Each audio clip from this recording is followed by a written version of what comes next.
你好啊，各係位觀眾大家好啊，誒、今日呢個消息咧，當然可以話係重磅消息啦，但係對我嚟講咧，絕對唔係驚奇啦。阿 Lily 你好清楚㗎啦，係嘛？我係1年前就已經話習近平咧係軍權旁落啊，但係未係大權旁落，但係咧，共產黨嘅體制就係咁啊，你失咗軍權咧。你最後就乜嘢權都冇噶啦，所以我當時就已經話咧，遲早啊佢會大權旁落啊，咁咧睇個情況咧，呢一年嘅發展啊，佢係權力越嚟越少，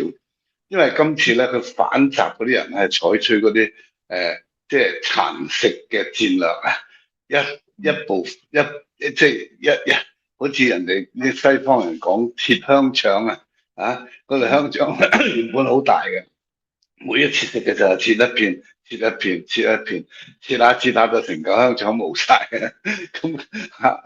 習近平嗰個權力咧，最近係好似條香腸咁，俾嗰啲反賊嘅人一刀咁切咗去。所以咧，今次咧可以話咧，我哋好多所謂中國問題專家一路咧就等住咧，要好快可能會有一個官宣啊，就官方嘅宣佈咧，話習近平咧落台啦咁。但係一路咧一年來咧就等啊等啊冇官宣。但係今次呢個消息咧，剛才阿 Lily 你講嘅消息，可以話咧係半個官宣啊。點解咧？因為佢個新聞係話中共中央政治局最近開咗個會，習近平主持。咁個會議講係咩咧？會議嘅標題主題就係中共中央決策議事溝通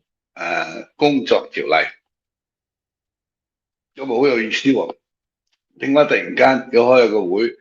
同埋要定一個工作條例關於中共中央決策？喂，一路都係習近平一尊噶嘛，一錘定音噶嘛。咁點解要揾點解要搞一個由中共中央人去參加嘅決策嘅工作條例咧？係嘛？同埋議事喎，即係除咗決策嘅意思，即係話咧重大決定決策啊嘛，即係決定一個策略、一個政策重大嘅政策一定咧唔俾你習近平一個人話晒事而係咧你要聽話咁第二個詞咧就係議事喎，即係萬一咧唔係好大嘅決策，但係都係好重要嘅，咁咧反習嗰啲人咧，基本上就可以話政治老人軍中張有合嘅反習人士同埋咧紅二代紅三代仲係當緊官嘅人，佢哋咧係要插手呢件事。所以咧，除咗決策之外咧，仲要議事喎。即係話咧，嗰個議事咧，即係話乜嘢佢都可以插手你議事啊嘛，議事即係開會議討論討論各種樣嘅事情，佢哋都有權參加。所以咧，成個呢個工作條例咧係非常相似咧。阿習近唔係習近阿鄧小平時代鄧小平退休之後就江澤民就做黨嘅總書記係嘛？咁咧當習近平覺得喂江澤民有啲唔對路喎，有時啲決策係錯誤嘅喎，所以咧鄧小平就搞咗一個中共中央顧問委員會，中顧委，如果大家記得嘅話仲係20年前就係咁啦。咁呢個中顧委咧，其實就係將呢個鄧小平嘅垂簾聽政係搞到名不正則言不順啊嘛，係嘛？即係唔使偷偷摸摸咁去學阿慈禧太后垂簾聽政啦，而係咧有根有據有所謂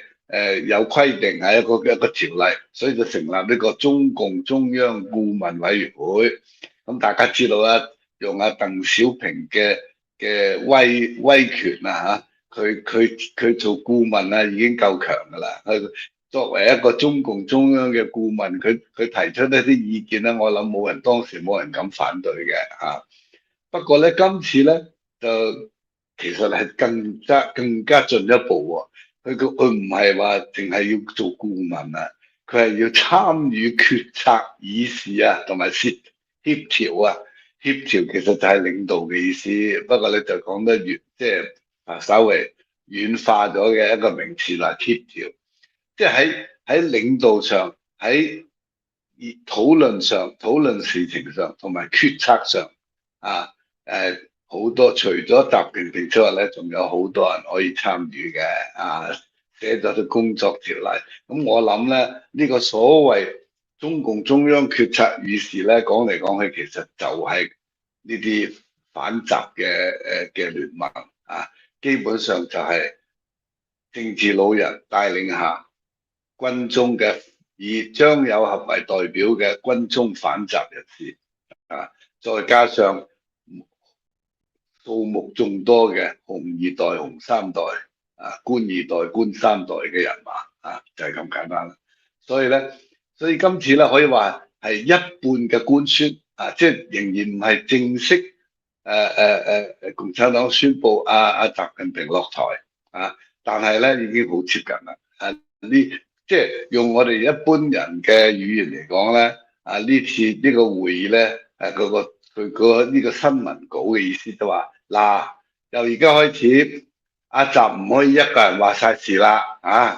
有好多人咧會幫佢做決策嘅，同埋好多人會參與好多各種人嘅討論嘅，喺制定呢個策略嘅時候，係嘛？同埋咧，我哋亦都會幫阿習近平咧。去做協調嘅工作，咩叫協調啊？譬如人事方面啦，各個共產黨嘅各個部門之間嘅合作啊、溝通啊、特別係用人方面啦，係嘛？呢啲係佢哋美其名為協調，其實即係話咧，用講白咗就係嗱，你哋要知道啊，阿習冇權㗎，我哋話咗事㗎啦。就係咁啦，咁因為我以前同大家講過，共產黨今次係想搞一個和平過渡，因為咧佢哋好似溫家寶嗰啲，佢都知道共產黨係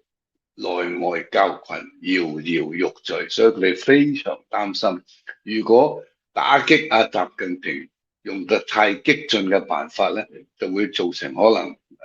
唔單單係黨內嘅激烈鬥爭啊，大家開始掹槍啊，開火啊，甚至會造成咧全國大亂啊，內戰啊等等。咁為咗咧